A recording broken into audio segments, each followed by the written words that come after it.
think there's any chance of, I mean, I see especially the US government trying to either A, ban Bitcoin, or B, try to create their own Bitcoin and make Bitcoin like illegal or something? Every government on the planet is going to try and do both of those things to some extent or other. Some will do it in a very ham-fisted and short-sighted way. They'll try to go for an outright ban. Of course, the problem they face is this. There is no place in which Bitcoin exists. It exists everywhere on every computer that ever has participated in the Bitcoin system. So who exactly do you go after? It's not owned or controlled by any corporation or individual. There is no center to it. It's a decentralized thing. It's like saying, let's ban the web. Okay, which part of it? All of it at the same time? How? And ultimately, what Bitcoin does at its very fundamental basis is it uses mathematics to secure the distribution of money as communication, which means that as long as you can express transactions, money, in any communication medium, you can transmit it. I can take a Bitcoin transaction, I can convert it into emoji, I can post it on Twitter, and I've just transmitted a transaction. How do you know it's a transaction? You don't. It just looks like a bunch of emoji. My recipient does. They'll make sure to get that to the right place so that it works the transaction. I can take a transaction, I can embed it in the color variations of a photo of 6 kittens and post that on a Craigslist ad. Now, the other person can take that. So bottom line, money is communication. How do you ban money when money is communication? Well, the only way you can do that is by either banning all communication, which is impossible, or imposing enormously strict penalties or fines to people who dare touch this system of money. And then you run into some other problems. In countries where the rule of law matters, banning private individuals from engaging in legitimate commercial transactions for legal purposes kind of doesn't make sense. And if you try to do it, you're going to get a lot of pushback and have to justify why you're doing it. In places where the rule of law doesn't matter, you can do that in a very ham-fisted approach, and then everybody up and down the line is going to ignore you, get bribed, probably in Bitcoin, turn a blind eye, and the game continues because governments have never effectively banned anything, really.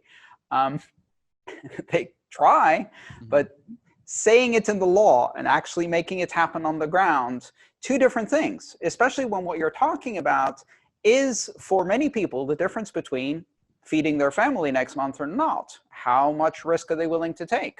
And so you get into this weird situation where what you're really talking about is banning legitimate commercial interactions between voluntary, consenting adults in open markets. You can't really do that in democratic countries without cracking down on everything.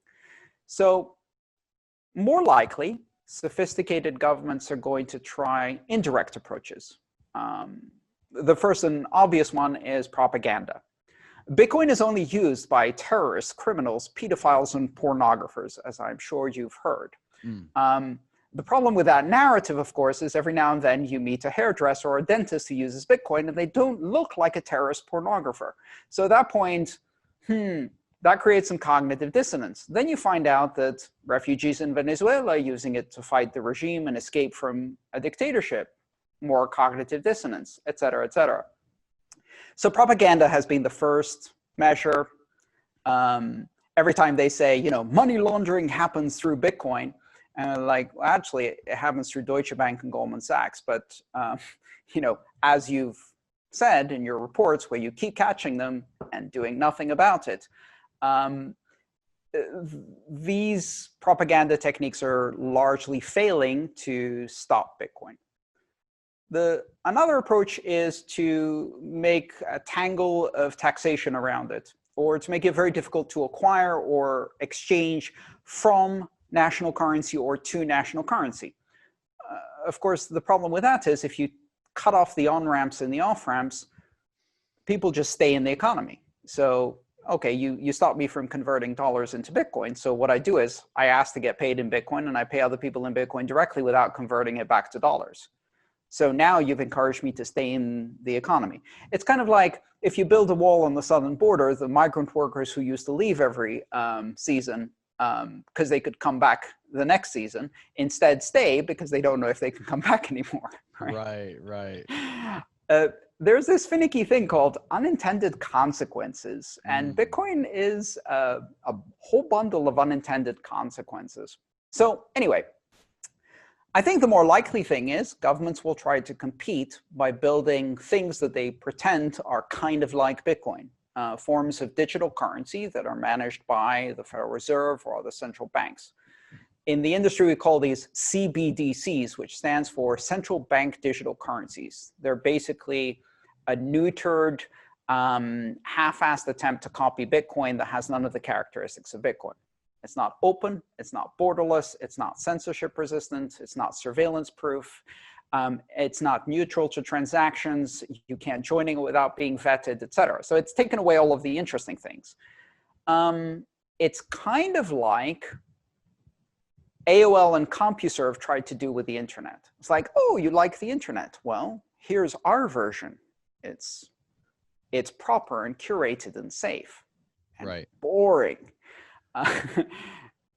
And so we're going to see this is an ongoing battle. But basically what they're trying to do is stand in the way of the use of mathematics and advanced technology by consenting adults to do commercial transactions with all of the economic incentives to bypass all of these controls. That's not going to work. I love the way you describe banks as being like Ponzi schemes. Or you say the banking system is very similar to the structure of a Ponzi scheme. Can you explain that? Well, I mean, part of the reason that I have difficulty explaining Bitcoin is because most people really don't have an in-depth understanding of how money works and how the world of finance works. So if you actually understand how commercial banking works, how dollars are created, who creates them, how they're distributed, et cetera, the system is tilted in favor of those who have banking licenses and access to the centers of investment in such a way that they can make enormous amounts of money, taking very little risk. And they can engage in all kinds of fraud and corruption and never get punished more than a percentage fine, which they just wrap into the cost of doing business. And it's a system that's very easy to manipulate from the inside. So it creates a very fragile system that generates income inequality and absurd conditions of wealth in some areas and kind of ridiculous poverty trap for many, many people. Those are not bugs of the system. Those are the natural outcomes of a system that is designed and architected in that way. You will always get those outcomes because of the way the system is architected. Those who are closest to the sources of money can gain an enormous advantage simply by the features of the system. So there's a mechanism called fractional reserve banking, which means that for every dollar of deposits that is entered into circulation and held by the banks can issue $9 worth of loans out of thin air. So they take the $1 that you deposit and they issue another $9 for a total of 10 of money that doesn't exist, that they've created out of thin air, which they lend to you at interest rates that far, far exceed the interest rates that they pay on money, and make money on that. Now, if they were also taking enormous risks with those loans, maybe that might be a smart system. But as we've seen again and again, anytime they get into any kind of systemic trouble, they just get bailed out with another bucket full of money or a river of money or an ocean of money.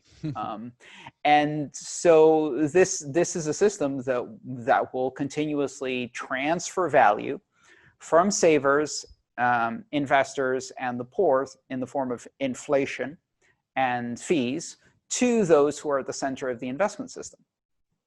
It's a corporate welfare mechanism, basically. The biggest welfare queens on this planet wear $2,000 suits and work on Wall Street.